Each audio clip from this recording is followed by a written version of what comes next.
కనీసం నువ్వు అన్నం పెట్టలేదు కదా రాజులకి, మరి నువ్వు ఎట్లా వెళ్తావు పరలోకానికి? తర్వాత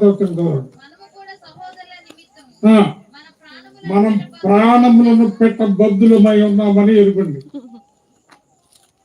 ఇక్కడ ఉన్న వాళ్ళందరూ గమనించండి, మన సహోదరుల నిమిత్తం, మన తోటి సహోదరులు కావచ్చు, తోటి సంఘస్థులు కావచ్చు, వాళ్ళ నిమిత్తం మనం ఏం పెట్టాం? బద్దులమై ఉన్నామని వాక్యం చెప్తుంది, ప్రాణం పెట్టాలి. వాక్యం ఎటువంటిది అంటే అందులో సున్నా కూడా తప్ప.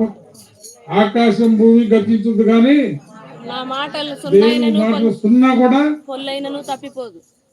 నెక్స్ట్ వచ్చింది ఈ లోకపు జీవనోపాధి గలవాడు అయ్యుండి తన సహోదరునికి లేమి కలిగిట చూచి అతని ఎడల ఎంత మాత్రమును